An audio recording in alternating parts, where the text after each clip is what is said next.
तो ना जाने उनका क्या रिएक्शन होगा। मालकिन के बताए हुए प्लान पर हम दोनों ने एक ही साथ ध्यान देना शुरू कर दिया था।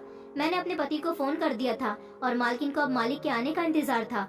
दरअसल हमारा प्लान ये था कि मालकिन ने कहा था कि तुम मेरे पति का बच्चा पैदा करोगी, क्योंकि मैं जिंदगी भर की सौतन तो बर्दाश्त नहीं कर सकती, लेकिन एक दिन के लिए अपने पति को किसी दूसरी औरत के साथ सिर्फ बच्चे की खातिर बर्दाश्त करने में कोई हर्ज नहीं। सिर्फ एक रात की ही तो बात है। मेरे मालकिन ने कहा था कि तुम मेरी जगह मेरे कमरे में जाओगी और मेरे पति के साथ रिलेशन बनाओगी, फिर जब तुम प्रेग्नेंट होगी तो बच्चा पैदा हो जाने के बाद हमारा बच्चा हमें वापस कर दोगी। उसके बदले मैं तुम्हें 50 लाख रुपए दूंगी। मुझे इस काम से कोई प्रॉब्लम नहीं थी, क्योंकि मेरे पास तो पहले से ही 3 बच्चे थे, 2 बेटे थे और एक बेटी थी। भगवान ने मुझे बेटा और बेटी दोनों दिए थे, इसलिए अब मुझे किसी बच्चे की ख्वाहिश नहीं थी। और मालिक को तो वैसे भी उनका अपना बच्चा ही चाहिए था। अगर वो ये काम किसी और से कहते तो उनके रेपुटेशन पर फर्क पड़ सकता था। मैं उनके घर में रहती थी और उनकी परेशानी को अच्छी तरह से समझती थी, इसलिए उन्होंने ये काम मुझे करने के लिए कहा था। लेकिन एक औरत के लिए ये काम बहुत मुश्किल है कि वो अपने पति के साथ किसी दूसरी औरत को बर्दाश्त करे। ये भी मालकिन की एक बहुत बड़ी मजबूरी थी। लेकिन मालकिन ने इस काम के साथ साथ मुझे एक शर्त भी बताई थी। उन्होंने कहा था कि अंजू, मुझे माफ कर देना, मर्द की फितरत कभी भी बदल सकती है, इसलिए मैं तुम्हें ये बात कह रही हूँ कि बच्चा पैदा हो जाने के बाद तुम अपने गांव अपने पति के पास चली जाना।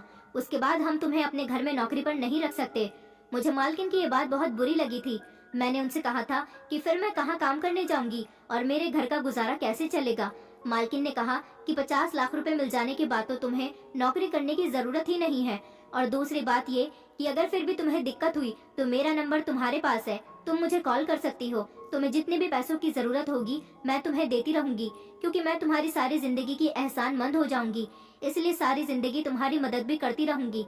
मालकिन की ये बात सुनकर मैं बहुत खुश हो गई थी। मैंने अपने पति को कॉल लगाई और उसको ये सारी बात बता दी थी। पहले तो मेरे पति को इस बात पर गुस्सा भी आया, क्योंकि मर्द है, जाहिर सी बात है, कोई भी मर्द अपनी पत्नी को दूसरे मर्द के हवाले नहीं कर सकता।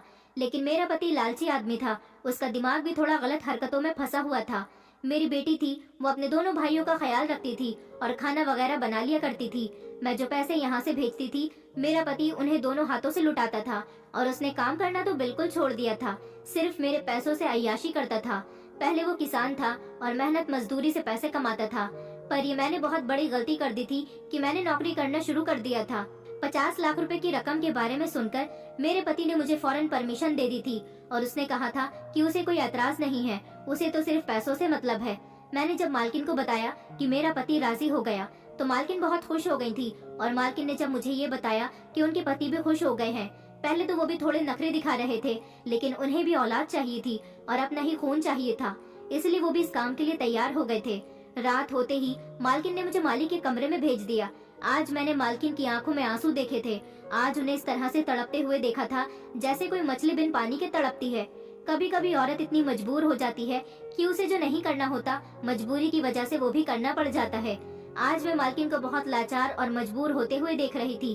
उन्होंने मुझे गले से लगाया और कहा कि मुझे निराश मत करना, जिस इरादे से मैं तुम्हें भेज रही हूँ, भगवान करे मेरा वो इरादा पूरा हो जाए और मेरे पति को औलाद मिल जाए, ताकि मेरे बच्चे की कमी पूरी हो जाए और मेरा पति भी मुझसे अलग न हो।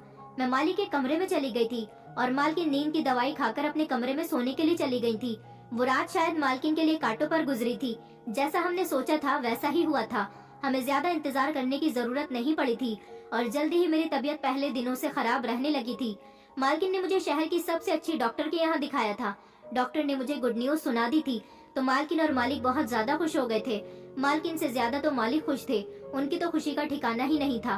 पहली कामयाबी तो हमें मिल चुकी थी, भगवान ने हमें ज्यादा इंतजार नहीं करवाया था। सारे रास्ते मेरी आंखों के सामने 50 लाख रुपए की रकम थी, और उधर मैंने नोटिस किया था कि मालिक और मालकिन भी बहुत ज्यादा खुश थे। उन दोनों की आंखों के सामने बच्चा घूम रहा था।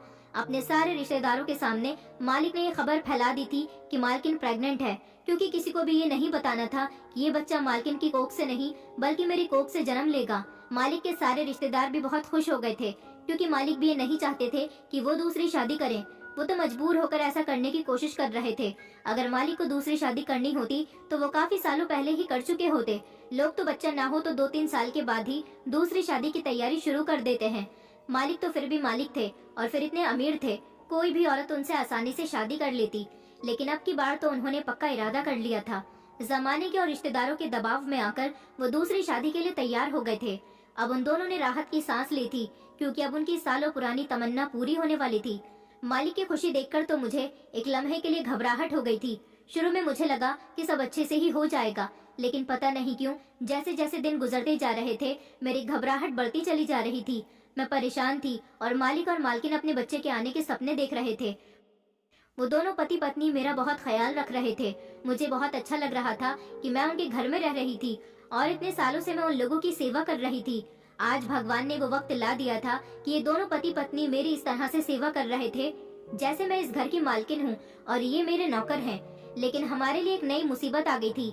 मालकिन के रिश्तेदारों को जब पता चला कि वो प्रेग्नेंट है तो काफी सारे लोग उनसे मिलने के लिए आ रहे थे और उनसे न जाने किस किस तरह के सवाल कर रहे थे। मालकिन तो प्रेग्नेंट नहीं हुई थी, इसलिए उनके पास हर सवाल का जवाब नहीं होता था। वो कंफ्यूज हो जाती थी। इस बात से परेशान होकर मालिक ने कहा कि हमारा बंगले में रहना ठीक नहीं है, यहाँ पर कोई न कोई आता जाता रहता